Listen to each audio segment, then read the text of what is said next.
سلام أبو وشت عدن وزعنكم على مدلواتنا اتكتاتلو كبراتن كبرانن زي لومي تلفزيون نلومي 10 شوعات قنبت كلتشن 10 شمونتن عمت امرت نابخم زقربلو ساعات زينة جميرة لهم كسام خنبتي مدبنا مسانا كتصن نيوتيوبنا سبسكرايب شير لايك كومنت المقبار زي فيديو كتفلمو ودما بخبرنا عدم أرئيست كاب صقعتنينت نصا مخان طراي اخولاي كونن اتا ناصنت نمنታይ علاما كمتገልግል ክንፈልጥ አለና ክብል አይተጌታቸው ረዳ ገሊጽ ህዝብ ትግራይን ኤርትራን አበ ሕማቅን ጽብቁን ዝተደጋግፉ እሕዋትዮም ክብል ውድብ ሕወሓት ሓድሽ መግለጺ ዕላው ገይሮም ኢትዮጵያ ንምድሓን ናይ ወፃኢ ሓይልታት ጣልቃ ኣታውነትን ገንዘብን ጠጠው ክብለለዎ ክብሉ ፕሬዝዳንት ኤርትራ ኢሳያስ አፈወርቂ አጠንቅቆም ናይ ሓይልታት ምክልኻል ሃገር ላዕለዋይ አመራርሓ ዝኾነ ብርጋዴር ጀነራል አስናቃይ ተነው ምስ ብርክት ዝበሉ አባላት ሰራዊቱ ተቐቲሎም ዝብሉን ካልኦትን ዜናታትን ሒዝና ኣለና ዝኸበርኩም ተኸታተልቲ ሕዚ ድማ ናብ ዝርዝሮም ክነስግረኩም ኢና ሰናይ ጻንሒት كاب صقعتنينت نصا مخان طراي اخولي كونن اتا ناصنت نمنታይ علاما كمتገልግል ክንፈልጥ አለና ክብል አይተጌታቸው ረዳ ገሊጽ አይተጌታቸው ረዳ ነዝ መልእክት ዘመሐላለፈ አብ መበል 35 ዓመት ጽምብል መዓልት ናጽነት ኤርትራ ምልክቱ አብ ማህበራዊ ድሕረ ገጹ ፌስቡክ አብ ዘመሐላለፈ መልእክት እዩ አይተጌታቸው ሓደ ህዝቢ ወይ ውልቀሰብ ምንተ ሓርነቱ አብ ዝቃለሰሉ እዋን ክፈልጦም ስለዝግቦም ክልተ መሰረታውያን ናይ ናጽነት ምልክዓት ነቲ ፍሉጥ ጀርመናዊ ፈላስፋ ፍሬድሪክ ኒቼ በመጥቃስ ሐያል መልእክት መሐላሊፈለም ካብ ጽግዕተኝነት ነፃ ሙኻን ጥራይ ናብ ቅቡል ዕላማ እንተ ዘይትመርሑ ባዕሉ ኻሊ መልክዕ ባርነት እዩ ዝበለ አይተጌታቸው ንትርጉም ናጽነት ሓድሽ ፖለቲካዊ ትንተና ሂብለሎም አይተጌታቸው ረዳ ኣብ ዘመሐላለፉ ሐሳብ እቲ ፍሉጥ ፈላስፋ ፍሬድሪክ ኒቼ ሓርነትን ናጽነትን አመልኪቱ ተዛርቦ ጥቕሲ ብሙካስ ይጀምር ኒቼ ከምዝበሎ ምእንቲ ሓርነት ክቃለስን ከለኻ ኣብ መንጎ ካብ ምንታይ ኢኻ ነፃ ትኸውን ካብኡውን ንምንታይ ዕላማ ኢኻ ነፃ ትኸውን ዝብሉ ክልተ ነገራት ብንጹር ክትፈሊ ኣለካ ኢሎም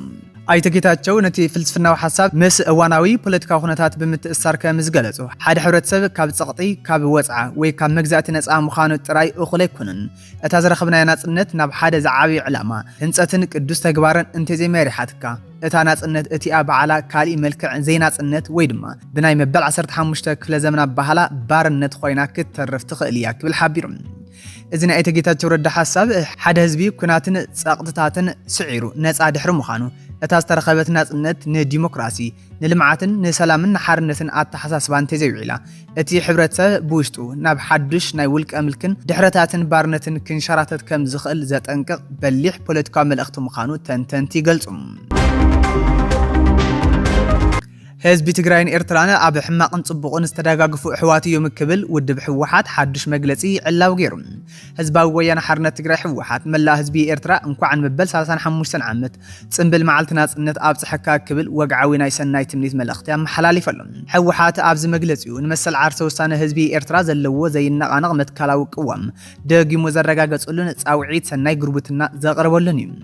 ከምቲ እቲ ወግዓዊ መልእኽቲ ዘነጸሮ ህዝቢ ትግራይን መሪሕ ውድብ ሕወሓትን ንመሰል ዓርሰ ውሳነ ህዝብታት ካብ ዘለዎ ዘይነቃነቕ መትከላዊ እምነት ብምብጋስ ህዝቢ ኤርትራ ን30 ዓመታት ዕድሉ ባዕሉ ብምውሳን ዘካየዶ መሪር ቃልሲ ዘለዎ ድጋፍ ክገልጹ ከም ዝጸንሑ ኣዘኻኺሮም እዮም ኣብዚ ጽምብል መበል 35 ዓመት መዓልቲ ናጽነት ኤርትራውን እዚ ቅዋሞም ንድሕሪ ዘይሕለፍ ኮይኑ ደጊሞም ከረጋግጹ ከም ዝፈተኑ ኣፍሊጦም ኣሎም ኢትዮጵያ ንምድሓን ናይ ወፃኢ ሓይልታት ጣልቃ ኣታውነትን ገንዘብን ጠጠው ክብለለዎ ክብሉ ፕሬዝዳንት ኤርትራ ኢሳያስ አፈወርቂ አጠንቅቆም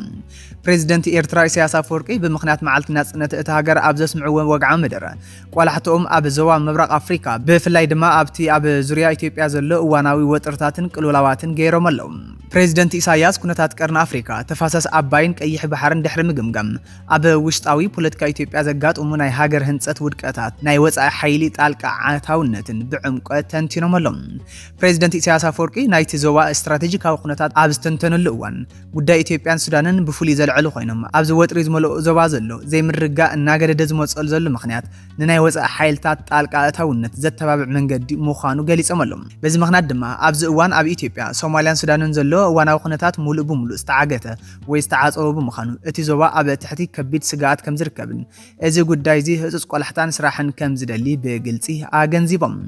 ፕሬዚደንት ኢሳያስ ብፍላይ ኣብ ኢትዮጵያን ጎረባብቲ ሃገራትን ዝረአ ዘሎ ቅልውላዋት ከም ዓብዪ ናይ ሃገር ህንጸት ውድቀትን ብምቑጻር እዮም ብዕምቆት ኣቕሪቦሞም እቲ ቀንዲ ጸገም ዜጋታት ብሓበራዊ ሃገራዊ መንነት ኣብ ትሕቲ ሓደ ጽላል ኣኪብኻ ናይ ዜግነት ፖለቲካ ካብ ምህናጽ ንሕብረተሰብ ብብሄር ብዓሌትን ብሃይማኖትን ብምክፍፋል ብጽልእን ብውሽጣዊ ግጭትን ንክሕመስ ምግባሩ ምዃኑ ገሊፆም ካብዚ ብተወሳኺ ናይቲ ሃገር ልኣላውነትን ሕጋዊ ናይ መንግስቲ መዋቕርን ዝትክኡ ወይ ዘፍርሱ ናይ ኩናት ኣዘዝቲ ምፍራይ ሱር ዝሰደድ ናይ ብልሽውና ባህሊ ምስፍሕፋሕ ከምኡውን ናይ ወፃኢ ሓይልታት ድሌትን ተገዛእ ምዃንን ንኢትዮጵያ ንዝገደደ ሓደጋ ከም ዘቃልዓ ገሊፆም ኣሎም ነዚ ኣብ ኢትዮጵያን እቲ ዞባን ተደቂን ዘሎ ዝተሓላለኸ ቅልውላው ንምፍታሕ ኣተኣማማኒ ሰላም ንምስፋን ከም ቀዳማይ ግብራዊ ቅድመ ኩነት ክውሰድ ዘለዎ ናይ ወፃኢ ሓይልታት ጣልቃ ኣታውነት ዝግበር ናይ ገንዘብን ሓገዝን ሙሉእ ብሙሉእ ጠጠው ክብል ከም ዘለዎ ፕሬዚደንት ኢሳያስ አፈወርቂ ብጽኑዕ ኣተሓሳሲቦም ኣሎም ናይ ሓይልታት ምክልኻል ሃገር ኢትዮጵያ ላዕለዋይ ኣመራርሓ ዝኾኑ ብርጋዴር ጀነራል ኣስናቀ ኣይተነው ምስ ብርክት ዝበሉ ኣባላት ሰራዊት ተቐቲሉ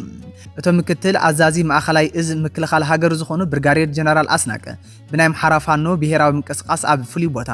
እንዶ ዲቾ ብዝተፈጸመ ሓያል ደብዳቤኡ መስዋዕቶም ተረጋጊጹ ዘሎም ከምቲ ካብቲ ግንባር ዝወፀ ህጹጽ ጸብጻብ ዘነጸሮ እቲ ኩነታት ዘጋጠመ እቲ ሰራዊት ኣብ ከተማ ነቀምቲ ተበጊሱ ናብ ጊዳ ኣያና ወተሃደራዊ ምንቅስቃስን ምውፋርን እናግበረ ኣብ ዝነበረሉ ሰዓት እዩ እቲ ናይ ፋኖ ኮማንድ ነዚ ናይቲ ጀነራል ዑደትን ምንቅስቃስን ኣንፈትን ኣቐዲሙ ብምጽናዕ ኣብ ፍሉይ ቦታ አንደዲቾ ሓያል ሰራዊት ኣዳልዩ ጸኒሕዎም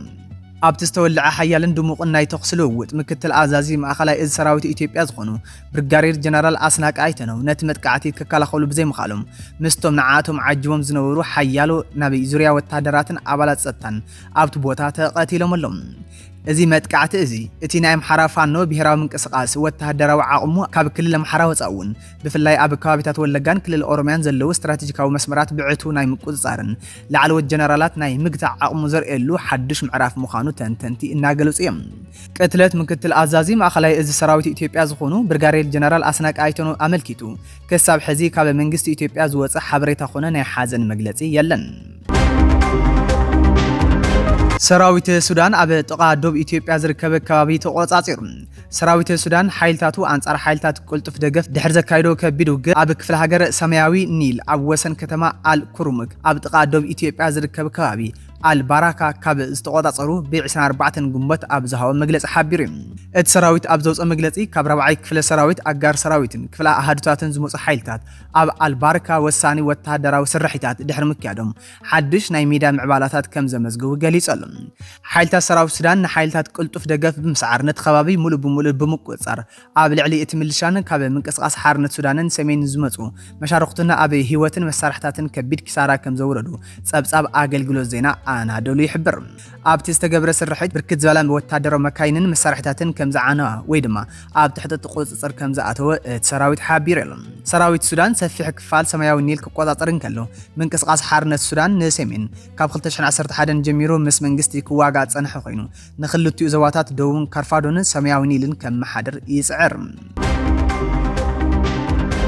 ሶማሊላንድ ኣብ ኢየሩሳሌም ኤምባሲ ንምኽፋት ዝወሰደቶ ስጉምቲ 18 ሃገራት ከም ዝኾነኖ ተገሊጹ ሚኒስትር ጉዳያት ወጻኢ ቱርኪ ካልኦትን 17 ሃገራትን ሶማሊላንድ ኣብ ኢየሩሳሌም ኤምባሲ ንምኽፋት ዝወሰደቶ ውሳነ ዘይሕጋውን ዘይቅቡልን ስጉምቲ ብማል ብትሪ ኮኒኖም ሚኒስትር ጉዳያት ወጻኢ ቱርኪ አልጄሪያ ባንግላዴሽ ጅቡቲ ግብጺ ኢንዶኔዥያ ዮርዳኖስ ኩዌት ሊባኖስ ብሪታንያ ኦማን ፓኪስታን ፍልስጤም ስዑድ ዓረብ ሱዳንን የመንን በዓላ ሶማሊያ ነቲ ውሳነ ብምቋም ሓበራዊ መግለጺ ኣውጽአን እየን እቲ መግለጺ ምብራቕ ኢየሩሳሌም ካብ 1997 ጀሚሩ መሬት ፍልስጤም ምዃኑ ብምግላጽ ሕጋውን ታሪኻውን ደረጃ ንምቕያር ዝዓለመ ዝኾነ ይኹን ስጉምቲ ባዶን ሕጋዊ ውጽኢት ዘይብሉን ምዃኑ ኣስሚሮምሉ እቶም ሚኒስተር ንሓድነትን ላዕላውነትን ግዛኣታዊ ሓድነት ሶማልያ ሙሉእ ደገፍ ከም ዘለዎም ኣስሚሮምሉ ዝኾነ ይኹን ግዛኣታዊ ሓድነት ሶማልያ ዘዳኽም ወይ ላዕላውነት እቲ ሃገር ዝግህዝ ሓደ ወገናዊ ስጉምቲ እውን ነጺጎም ኣሎም